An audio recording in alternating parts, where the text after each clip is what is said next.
Hey guys, what's up? Welcome back to the channel. It's Cynicalex, and today I want to test out how good Dr. Doom is right now pre-update. And it's going to be a really good time to test him as well because I have no obelisk whatsoever, and we have, just Uru here. So it's going to be a really good idea, a really good analysis of his raw damage, his playstyle, etc.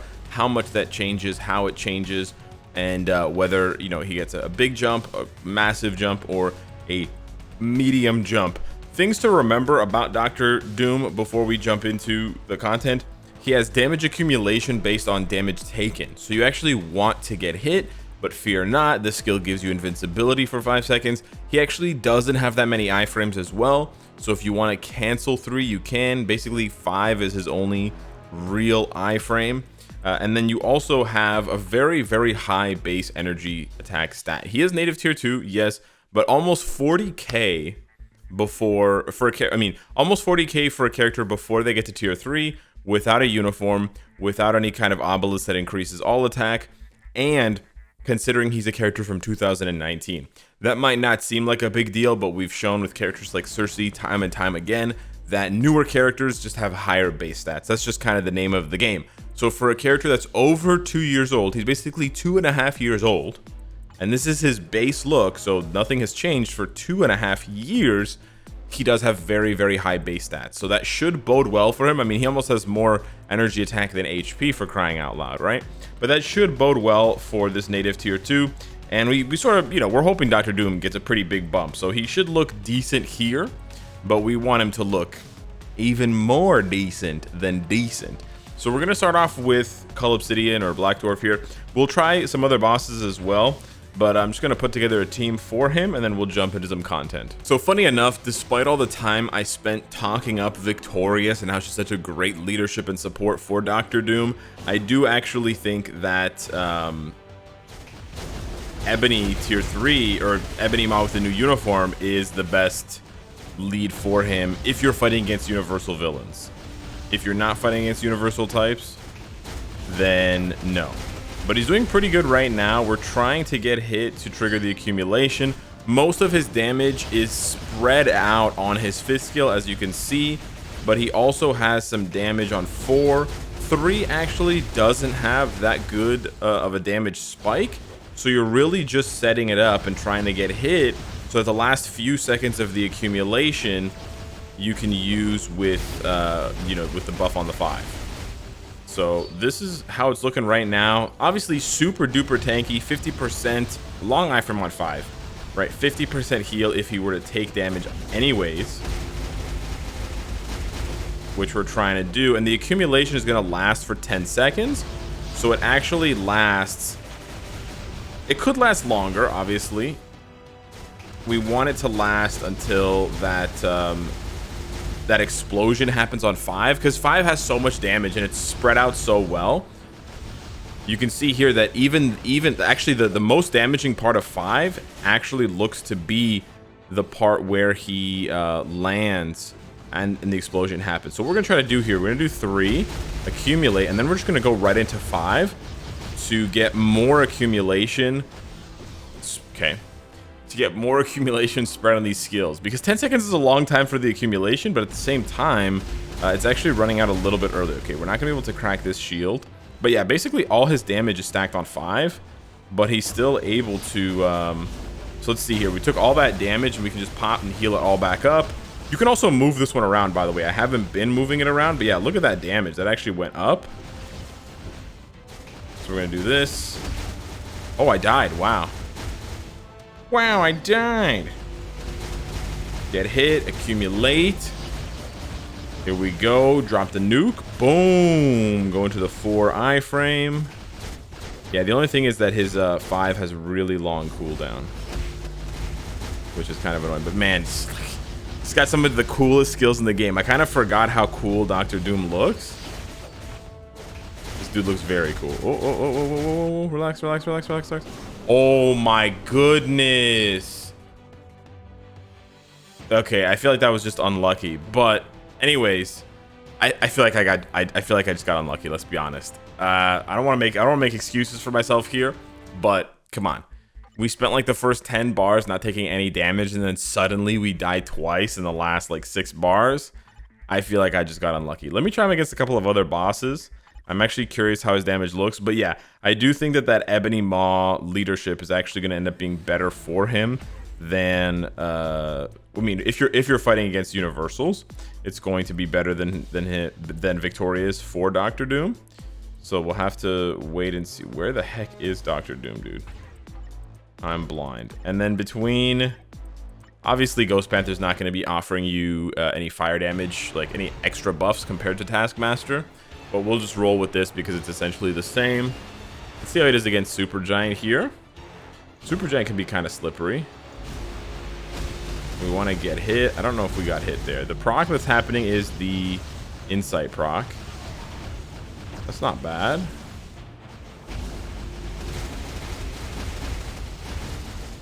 But yeah, here we're not going to get... Oh, the accumulations, yeah.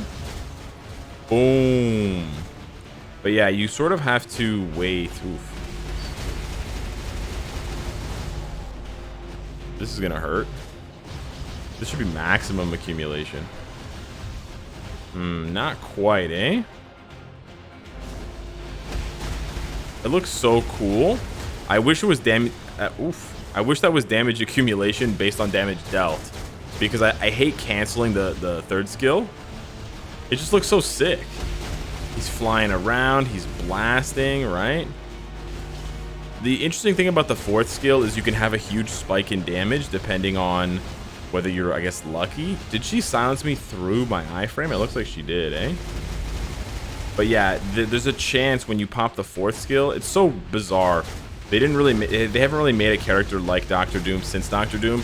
There's basically an RNG chance on the fourth skill that it's going to do more damage. It's really strange. You used to see it in PvP with Doctor Doom, where sometimes he would do some decent damage to your opponent, and sometimes he would just one-shot your opponent, just like I got one-shotted there.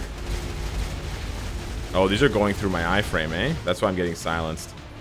Boom! But I'm following her as she roams around the arena and dropping that nuke on her. This is actually a pretty tough fight.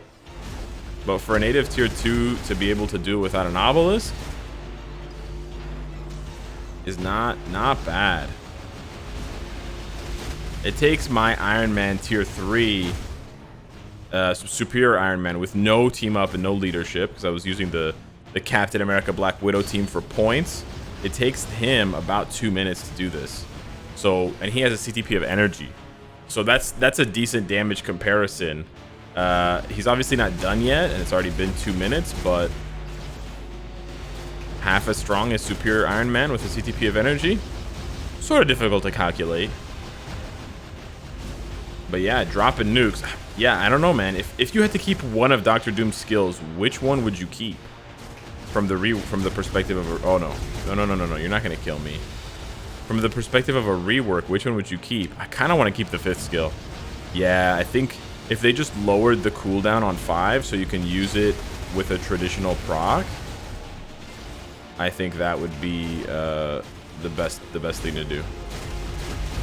I'm trying not to die, but I'm also trying to accumulate. Boom! Boom and doom, baby. Boom and doom. Almost cracked that. What happens if you don't crack it? Does she do like a burst of damage to you? Yes, she does. But Doctor Doom tanks it and heals back up. Look at that heal. That 50% heal, though. Clutch City. He also has a snap skill, which is very, very swag. So we're going to get this one done. He's tanky enough to survive. You know, he has a couple of different tricks as well, because you can accumulate after you can drop the 5th skill nuke, and then with the ground is burning, it's just a few seconds. You have like 2 to 3 seconds where the ground is burning, but then you can pop up the 3rd and start blasting, and you can accumulate there. You also can't necessarily see it with all of the bosses. I mean, Obsidian was cleansing, and I'm not sure if Supergiant has cleanse by default, but he also has all defense down.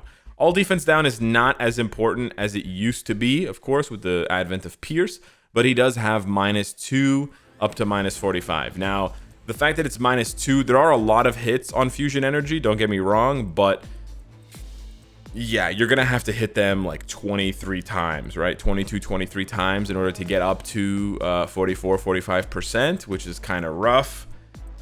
Generally speaking, you're not going to be able to fill that up every single time. And then the rest of his effects, like he actually has a lot of PvP effects that I didn't really cover in any of the videos. Like this skill altogether is quite PvP. You remove special area where effects have been placed. It's not that useful, but you can remove certain effects. It's got Fracture, which bypasses debuff immunity. It also has Incapacitation, which removes any other active buff like Invincibility, Immunity. So this skill is actually very, very strong for stripping the enemy before going in and destroying them. He actually also has a Frenzy buff for 5 seconds. It's a very low statted Frenzy buff. I never used his first skill. Wow.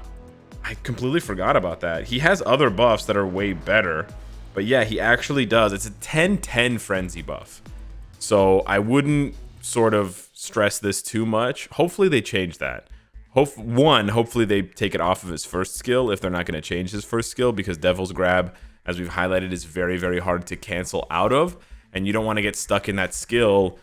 Like, you don't want to press this skill trying to get the buff for 5 seconds and then not be able to cancel out of it. And then basically by the time the skill is over, you only have like 2 seconds left on your Frenzy buff. That's basically useless, right? So that's one reason why I wasn't pressing the skill at all. And also because the Frenzy buff is so low. If it was like a 40-40 buff, like a 40% all attack, all defense, 40% crit rate, I would say, yeah, give it to me. But he's almost already capped on crit rate anyways, and 10% attack is negligible. I don't think you're going to notice much of an improvement.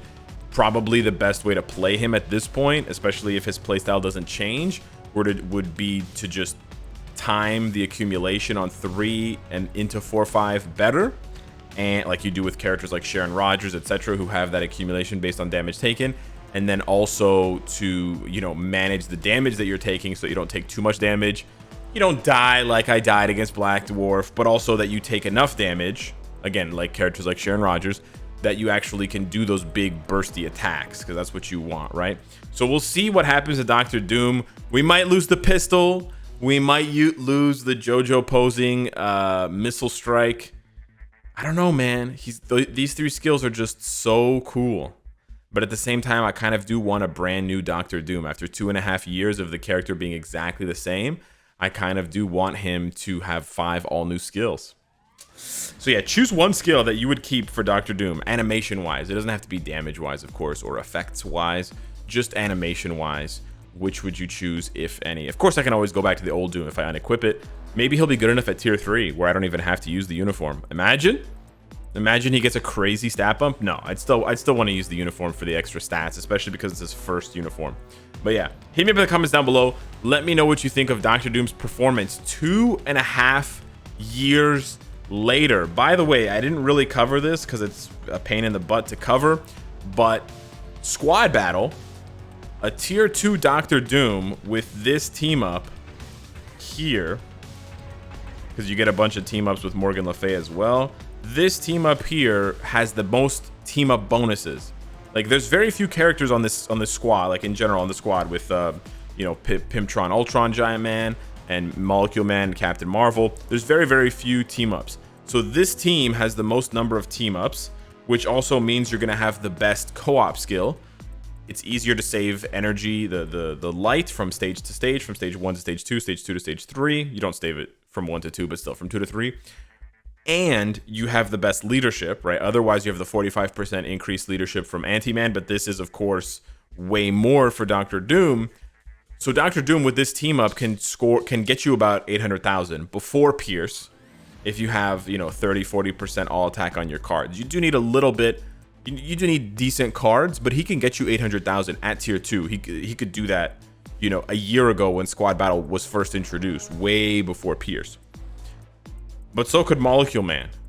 But they're actually not that far off. If they both have the same PvP build, which at the time people were using Dr. Doom for PvP and nothing else, the damage is not that dissimilar. So a tier 2 Dr. Doom basically has as much damage, is what I'm saying, as a tier 3 Molecule Man. I don't know if that's good or not, but it's something to think about. And then, of course, the fact that he might actually end up being better than Captain Marvel for Squad Battle, who just showed up, if he gets a good enough tier 3, right? He might just go ahead and replace her. You would then replace the squad altogether, but yeah. So hit me up in the comments down below. Let me know what you think. Thank you so much for watching, and I will see you in the next one. Take care.